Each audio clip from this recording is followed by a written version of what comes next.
여러분들이 오직 눈물만 흘리려고 하면 그냥 여기다 힘주고 엄마 이래도 눈물은 난단 말이죠. 내가 하품을 해도 눈물이 나고요. 그리고 여기 울 때라고 하죠. 후두부를 아래쪽으로 엄마 이렇게 해도 눈물이 나요. 여기다 힘을 줘도 눈물이 나오고, 그리고 실제로 우리가 목이 메는 순간에도 이렇게 힘을 주게 됩니다. 근데 이거는 진짜 눈물이 아니잖아요. 이렇게 해서 내가 눈물을 흘리면 아무도 감동하지 않는단 말이에요. 가짜인 걸 다 알아요. 노트 템플러스 사랑해요. 노트 템플러스.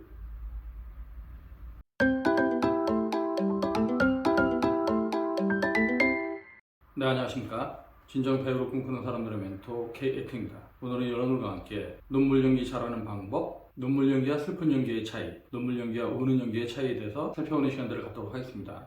예전에 제가 눈물 연기는 없다 그런 동영상을 올린 적이 있었죠. 그래서 오늘은 아마도 눈물 연기는 없다, 눈물 연기 잘하는 방법 2에 해당하는 내용이 될 것 같은데, 제가 최근에 너무나 당연한데 너무도 당연하다 보니까 그냥 지나치고 있었던 점들, 거기에 대해서 이제 생각해 본 적이 있었는데요. 연기하는 사람들은 연기를 배우는 내내, 그리고 연기 활동을 하는 내내 이 우는 연기가 꼭 굉장히 고통을 받고 있거든요. 그러니까 우는 연기, 눈물이 떨어지는 연기, 슬픈 연기, 이게 안 돼서 고통받고 있는 사람들이 많단 말이죠. 그리고 제 제자들 중에도 연기를 10년 이상 한 친구들 중에도 제가 이제 우는 연기, 슬픈 연기 이런 거 시키면 쌤 저는 그냥 포기할래요. 지금 당장 안 될 것 같습니다. 이렇게 이제 얘기하는 친구들이 있거든요. 그만큼 이 우는 연기라고 하는 게 쉬운 부분이 아닌 것 같긴 한데, 근데 우리가 일상을 잘 관찰해 보면 우리가 하품을 하면 눈물이 나온단 말이죠. 즉 슬프지 않아도 하품만 해도 눈물이 나옵니다. 근데 우리가 하품을 할 때 어떻게 돼요?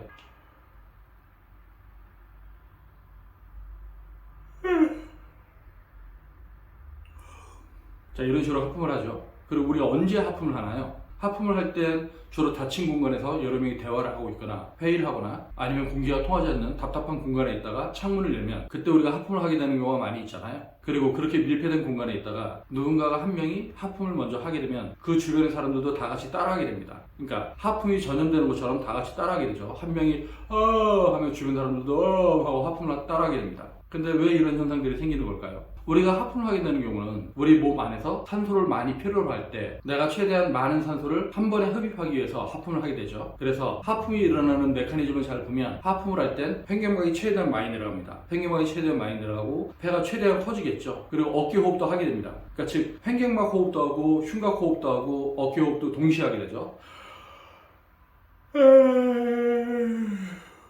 이런 식으로 하게 됩니다.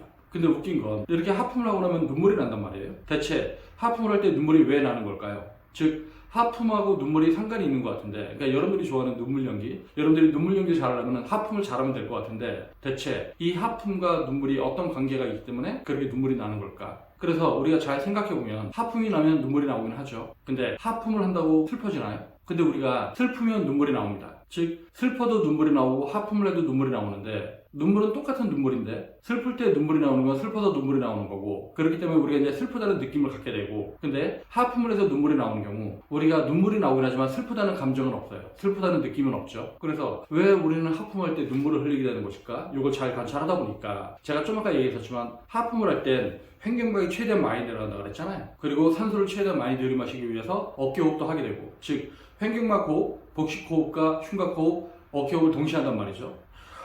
하고 나면 눈물이 나는데, 이때 눈물이 나는 이유가 도대체 뭘까? 여러분들이 이 부분을 한번 생각해 보길 바랍니다. 제 개인적인 생각으로는 이게 횡격막 호흡하고 연결이 된다고 생각하거든요. 그러니까 해부학자들이 횡격막 호흡은 감정의 발산에 관여를 한다, 이런 얘기를 한단 말이에요. 우리가 하품을 하면 횡격막이 많이 내려간다 그랬죠? 그러니까 횡격막이 많이 내려가다 우리가 눈물이 나는데, 그러면 이 횡격막이 내려가는 것이 우리의 감정에 관여를 하나? 라는 의문을 가지게 되었었는데, 제가 저번에 태양신경초에 관해서 한번 동영상을 올린 적이 있었죠. 즉 이 횡격막 아래 명치 저 뒤쪽 깊숙한 곳에 태양신경총이라고 하는 곳이 있다. 근데 이 태양신경총이 감정의 발산에 관여를 한다. 즉 횡격막이 내려가면 태양신경총이 자극을 받으니까 나도 모르게 그 자극을 받아서 호르몬의 작동이 달라지고, 호르몬의 작동이 달라지다 보니까 눈물이 나오게 되는 것이다 라고 제 나름의 이제 가설을 세웠어요. 그러니까 제가 여기서 주의하는 점은 뭐냐면, 우리가 우는 연기를 하거나 슬픈 연기를 할 때 자꾸 감정을 떠올려서 연기하려고 그러잖아요. 근데 이 감정을 떠올려서 연기하려고 그러고 슬픈 상황을 생각해서 연기하려고 그러고 옛날에 있었던 슬픈 기억을 떠올려서 연기하려고 그러고 근데 이렇게 연기하는 게 내가 오직 눈물만이 목적일 때 그러니까 내가 눈을 감고 옛날 슬펐던 상황을 떠올리면서 그리고 슬펐던 기억을 떠올리면서 거기에 집중하면서 눈물을 흘리려고 하면 눈물이 나요. 단순하게 슬픈 상황을 떠올리고 슬픈 기억을 떠올리면 눈물을 흘릴 수는 있습니다. 근데 이 눈물을 흘리는 상황을 내가 나한테 주어진 대사를 하면서 이 슬픈 기억을 떠올리면서 울려고 하면 눈물이 안 납니다. 대체 이건 왜 이런 현상들이 생기는 걸까요? 그래서 제가 여러분들한테 얘기하는 게 여러분들한테 주어진 대사가 있을 때 이게 슬픈 대사일 때 여러분들이 슬픈 상황을 떠올리거나 아니면 슬픈 기억을 떠올리면서 연기하면 대부분의 사람들은 우는 연기에 실패하게 됩니다. 근데 이건 왜 그런 걸까요? 제가 여러분들한테 누누이 강조하고 있지만 생각을 하면서 연기하면 안 된다고 하는 이유가 그거예요. 여러분들이 오직 우는 게 목적일 때, 오직 눈물을 흘리는 게 목적일 때, 여러분한테 주어진 대사가 없을 때 여러분들이 슬펐던 기억들을 떠올리고 슬픈 상황을 떠올리면서 눈물을 흘리려고 하면 간혹 성공하는 경우가 있을 거예요. 근데 내가 어떤 대사를 받은 상황에서 그 슬픈 감정을 믹싱을 시키려고 하면 그게 안 된단 말이죠. 그래서 여러분들이 그 부분을 한번 고민해 봤으면 좋겠다고 생각하는 게 하품을 하면 왜 눈물이 나올까? 그러니까 여러분들이 하품을 하면서 눈물을 흘릴 때 어떤 슬펐던 상황을 떠올리거나 슬펐던 기억을 떠올려서 우는 게 아니잖아요. 그냥 눈물이 나오는 거잖아요. 그러면 여러분들이 몸과 마음이 그렇게 눈물이 흐르는 상태가 되게끔 하고 여러분들이 그 눈물이 흐르는 상태에서 대사를 할 수 있으면 그러면 여러분들이 슬픈 연기를 할 수가 있는 거죠. 그러면 여러분들이 연기를 할 때 하품을 하면서 연기를 하면 될까요? 그건 아니죠. 그렇게 연기하면 절대 안 되고요. 하품을 하는 것과 어쨌든 우는 연기는 다르니까. 근데 여러분들이 주의를 해야 될 건 뭐냐면 여러분들이 하품을 할 때 여러분들 몸에서 어떤 변화가 생기는가. 여러분들이 하품을 할 때 횡격막 호흡을 한다 그랬죠? 횡격막 호흡을 했더니 눈물이 난다. 그러면 우리가 이 횡격막을 어떻게 내가 잘 활용해서 눈물을 흘릴 수 있는가 이 부분을 고민하길 바라는 거죠. 그러니까 우는 연기나 슬픈 연기가 배우가 반드시 극복해야 되는 연기가 맞는데 이걸 우리가 좀 더 슬기롭게 빠르게 극복할 수 있는 방법이 뭘까? 생각해보면 이 횡격막이 원활하게 움직이게끔 할 수 있으면 대부분의 경우는 눈물이 흐르는 연기, 슬픈 연기, 우는 연기에 성공을 하게 됩니다. 저한테 연기를 배우는 친구들 중에는 눈물을 못 흘리는 사람들이 없어요. 즉 우는 연기, 슬픈 연기를 못하는 사람들이 없습니다. 물론 그렇게 눈물이 흐르는 걸 얼마나 자연스럽게 인물의 상황에 맞게끔 처리하느냐 이건 또 이제 별개의 문제지만 어쨌든 눈물은 흘린단 말이죠. 그렇다고 그 친구들이 그 우는 연기를 하거나 슬픈 연기를 할 때 하품을 해서 울지는 않아요. 그냥 눈물을 흘려요. 근데 제가 그 친구들한테 수업할 때 하는 얘기는 숨을 쉴 수 있게끔 해라. 횡격막이 작동할 수 있게끔 해라. 깊은 호흡을 유지할 수 있게끔 해라. 호흡이 깊어지면 횡격막이 작동할 것이고 횡격막이 작동하려면 태양신경통에 자극을 주기 때문에 여러분들이 슬픈 생각을 떠올리지 않아도 자연스럽게 눈물이 흐를 수가 있다. 근데 하다 보면 자연스럽게 이제 눈물이 흐른단 말이죠. 그래서 제가 그것들이 어떻게 이루어지는지 여러분들한테 이제 시범을 보인다면 일단 하품을 한번 해봅시다.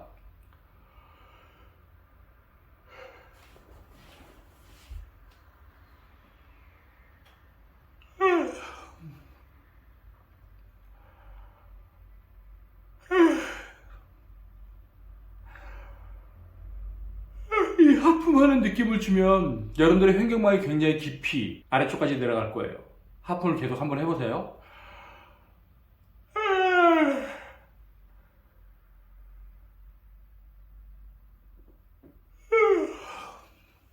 제가 카메라 앞에 눈을 가까이 갖다 대고 있는데 제 눈 밑에 눈물이 괴는 게 보이나요?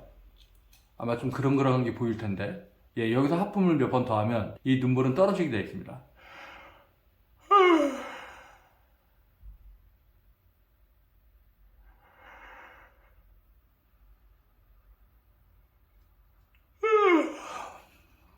눈물이 괴어있죠? 자, 이게 제가 눈물이 괴게끔 하려고 해서 한 게 아니라 슬픈 상황을 떠올렸기 때문에 눈물이 괴는 게 아니라 횡격막이 움직였기 때문에 눈물이 괴단 말이죠. 그래서 제가 여러분한테 호흡과 발성이 연기의 A부터 Z라고 얘기하는 건데 이 상황에서 내가 좀 더 깊은 호흡을 유지할 수 있으면 하품을 하지 않아도 이제 눈물이 흐르는 걸 여러분들이 관찰할 수 있을 겁니다. 잘 보시면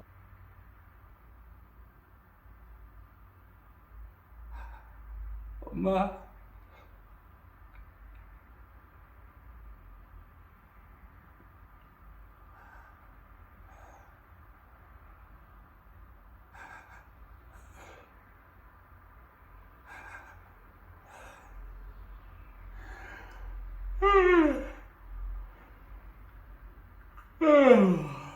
그리고 또 웃긴 게 우는 연기를 하고 눈물이 흐르는 연기라면 하품도 또 나옵니다. 이유는 뭐냐면 감정이 클 땐 폐활량이 커져야 된다고 얘기했죠. 우리가 어떤 감정적인 상황이 되면 우리 몸은 굉장히 많은 공기를 필요로 합니다. 그러니까 내가 많이 울게 되면 자연스럽게 호흡도 깊어지는 거죠. 즉 내 몸이 많은 공기량을 필요로 하니까. 제가 이렇게 말을 하는 와중에도 지금 이제 눈물들이 가끔씩 흐르죠. 그거는 제가 좀 아까 작동시켰던 그 호흡의 상태가 아직까지 눈에 개어 있어서 그 눈에 개어 있던 눈물이 흐르고 있는 건데, 저는 지금 슬픈 상태를 느끼거나 슬픈 상황을 떠올리지 않아요. 하지만 눈물은 납니다. 이게 호흡이 깊어지면 눈물이 흐를 수 있다고 제가 얘기하는 겁니다. 그래서 제가 여러분들한테 호흡과 발성에 대한 강의를 하면서 호흡과 발성이 연기의 A부터 Z라고 계속적으로 얘기했던 게 바로 이런 현상들 때문이죠. 즉, 복식 호흡을 함으로써 호흡을 깊이 유지할 수 있고, 그 호흡이 깊어지려면 횡격막이 작동을 해야 된다. 근데 이 횡격막이 여러분들의 감정의 발산에 관여를 한다. 자, 하품만 해도 눈물이 나오고요. 그리고 여러분들이 횡격막 호흡을 유지할 수 있기만 해도 눈물이 나옵니다. 그러니까 여러분들이 슬픈 상황을 떠올리거나 아니면 옛날 슬펐던 기억을 떠올리면서 연기를 하면 안 되고요. 여러분들이 대사를 할 때 끊어읽기 명확하게 하고 대사와 대사 사이에 포즈를 둘 수 있고, 그리고 대사를 하기 전에 깊은 호흡을 유지할 수 있으며, 즉 말을 하기 전에 아버지, 어머니, 민수야, 강아지, 멍멍이, 병아리, 이런 식으로 여러분들이 깊은 호흡을 유지할 수 있고, 그 횡격막을 통해서 미세한 감정의 떨림을 느낄 수 있으면, 미세한 호흡의 떨림을 느낄 수 있으면 여러분들이 우는 연기나 슬픈 연기를 고민할 필요 없다라고 하는 거죠. 물론 이게 단순하게 이루어지진 않아요. 그냥 여러분들이 생각만 한다고 이루어지는 것이 아니라 여러분들이 연습을 해야겠죠. 여러분들이 아무도 없을 때 좀 조용한 시간에 가만히 호흡에 집중을 하면서 깊어지게끔 하고요. 이때 어깨 호흡을 하면 안 됩니다. 횡격막이 깊어지는 걸 느끼고요.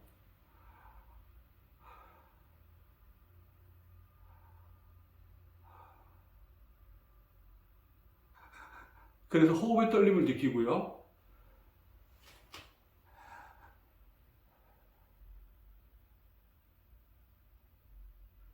그래서 여러분들이 호흡에 집중하고 가슴 깊은 곳에 집중을 하면 이 아래 입술 이런 데도 보로로 떨리고, 그러니까 호흡이 깊어지면 가슴이 미어지면서 그 미어진 상태를 내가 호흡으로 다시 깊이 들어마시고, 그래서 내 감정 스위치를 건드리고, 그 감정 스위치가 켜지면 호흡이 미세하게 떨려오고, 호흡이 떨려오면 목이 메어오고, 목이 메어오다 보면 코끝이 찡해지고, 코끝이 찡해지다 보면 눈물이 핑 돕니다.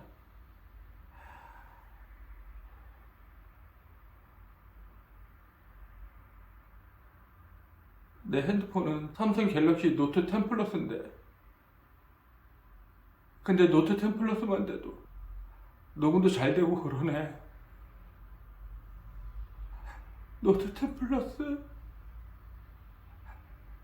사랑해요. 노트 10 플러스. 네, 여러분들이 이런 식으로 눈물 연기에 접근하면 되겠죠. 그러니까 눈물 연기라고 하는 게 많은 연기학원에서 눈물 연기 잘하는 방법, 눈물 연기에 이런 식으로 접근하는데, 저는 사실 이제 눈물 연기라고 하는 말에 대해서 굉장히 안 좋은 생각을 가지고 있습니다. 눈물이 흐르는 건 하품만 해도 가능하다고 했죠. 근데 어떤 배우의 연기를 본다고 하는 건 그 사람의 눈물을 보려고 하는 게 아니에요. 그 사람이 가지고 있는 슬픈 정서, 슬픈 호흡, 가슴 아픈 정서, 저 인물이 가지고 있는 가슴 저미는 슬픔들, 아픔들, 그걸 공유하고자 하는 건데, 여러분들이 오직 눈물만 흘리려고 하면 그냥 여기다 힘주고 엄마 이래도 눈물은 난단 말이죠. 즉, 내가 하품을 해도 눈물이 나고요. 그리고 여기 울 때라고 하죠. 후두부. 후두부를 아래쪽으로 엄마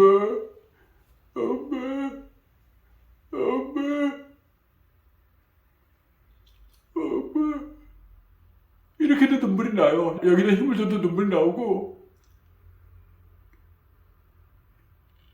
그리고 실제로 우리가 목이 메는 순간에도 이렇게 힘을 주게 됩니다.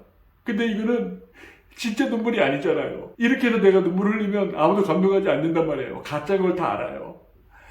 여기로 가야 되는 거죠. 여기로. 가슴 저 깊은 곳에서 솟아오르는 그런 샘물 같은 눈물을 흘릴 수 있어야 됩니다. 엄마.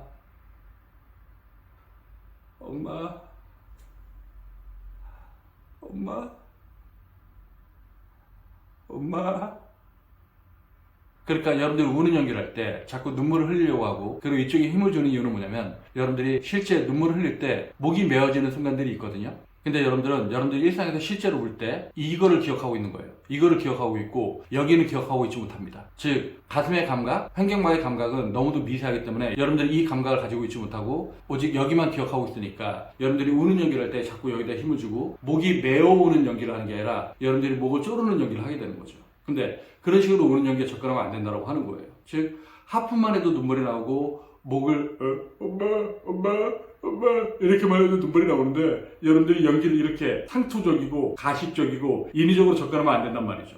그러니까 우리가 진짜 연기, 자연스러운 연기, 관객들이 누구나 공감할 수 있는 연기, 그걸 하려면 깊은 호흡을 유지할 필요가 있다. 올려고 애쓰지 말고 여러분들이 깊은 호흡을 유지함으로써 횡격막이 작동할 수 있게끔 해라. 횡격막이 작동할 수 있게끔 여러분들이 불필요한 긴장들을 제거할 수 있으면 여러분들은 우는 연기에 성공할 수 있을 것이다. 네, 오늘은 여러분들과 함께 우는 연기 잘하는 방법, 슬픈 연기 잘하는 방법, 눈물 연기 잘하는 방법에 대해서 살펴봤는데요. 하품만 해도 눈물이 나오고 목을 억지로 쥐어짜도 눈물이 나오는데 여러분들이 연기를 그런 식으로 접근하면 안 된다.